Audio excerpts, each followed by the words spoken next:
Welcome to my channel. இன்னைக்கு ஒரு hotel style veg kurma, white kurma பண்ண போகிறேன். அதுக்கு ஒரு பேஸ்ட் ரெடி பண்ணிக்கலாம். அதுக்கு ஒரு அரை முடி தேங்காய், ஒரு 10-12 முந்திரி பருப்பு, ஒரு 4 பச்சை மிளகாய், ஒரு ஸ்பூன் கசகசா,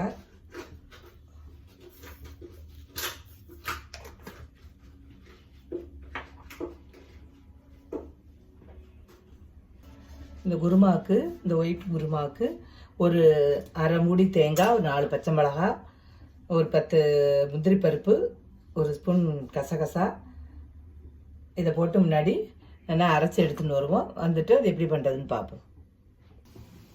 இப்போ நம்ம குருமா பண்ணலாம். இதை அப்படியே குக்கர்லேயே வச்சிடலாம். முன்னாடி கொஞ்சம் எண்ணெயும் நெய்யும் விட்டுக்கலாம்.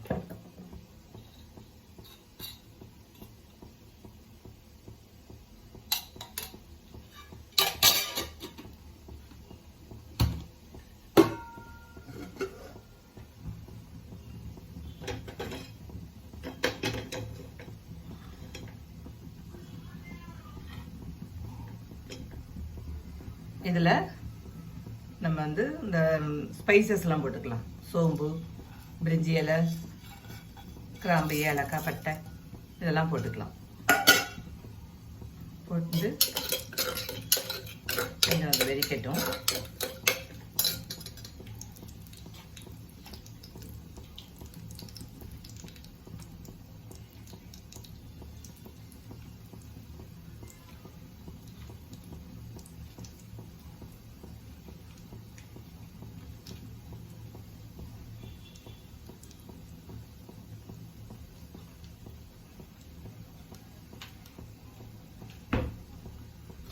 இதை வெடிச்சு எடுத்து வெங்காயத்தை போட்டுக்கலாம்.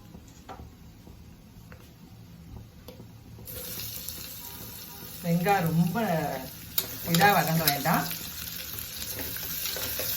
கொஞ்சம் ஒரு கண்ணாடி மாதிரி, பிரியாணி மாதிரியெல்லாம் வதங்க வேண்டாம். ஒரு கண்ணாடி பதம் வர வளர்த்து வதங்கி இதில் கொஞ்சம் இஞ்சி பூண்டு ஒரு ஸ்பூன் அதையும் போட்டுக்கலாம்.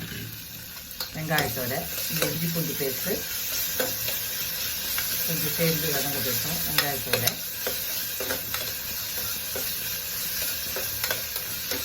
இந்த இஞ்சி பூண்டு பச்சை வாசனை போகிற வரைக்கும் அதை வதங்கினா போதும். கொஞ்சம்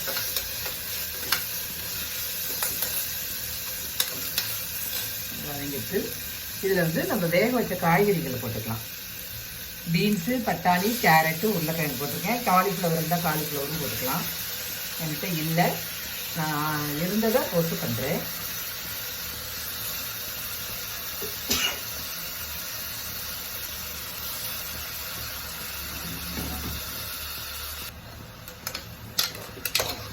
காய்கறி இருந்தால் ஒரு வதக்கிக்கலாம். அதோட ஒரு சின்ன தக்காளியும் ஒன்று போட்டிருக்கேன், அதையும் போட்டுக்கலாம். அதில் காய்கறி நல்லா ஒரு வதக்கிட்டு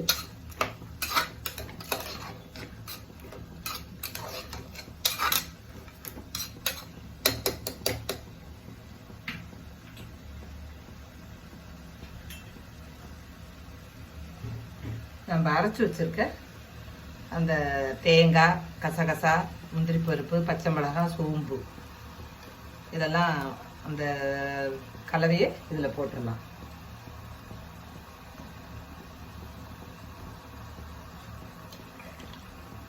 கொஞ்சம் தண்ணி விட்டு அலம்பி விட்டுக்கலாம்.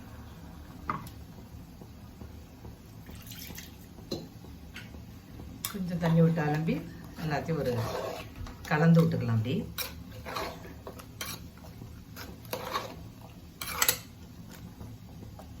இந்த கலவைக்கு தேவையான உப்பு போட்டுக்கலாம். இந்த குருமாவுக்கு தேவையான உப்பை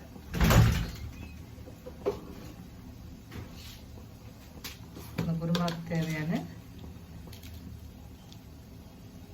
ஒரு சின்ன ஸ்பூனால 1 ஸ்பூன் உப்பு போட்டுக்கலாம்.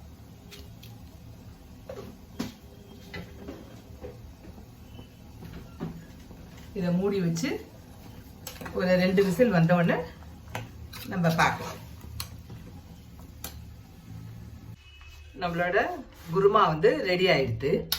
இதில் ஒரு அரை டம்ளர் பால் விட்டுக்கலாம். பால் விட்டுட்டு ஒரு கொதி விட்டுக்கலாம்.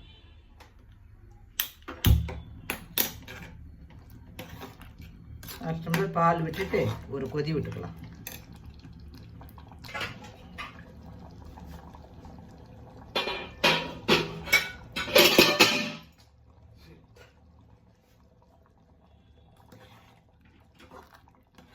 குருமா ரெடி ஆகிட்டு ஒரு கொதி கொதிச்சிருக்கு. இப்போ இதில் நம்ம கொத்தமல்லி தூவிட்டு இறக்கிடலாம். Hotel style white veg kurma ready.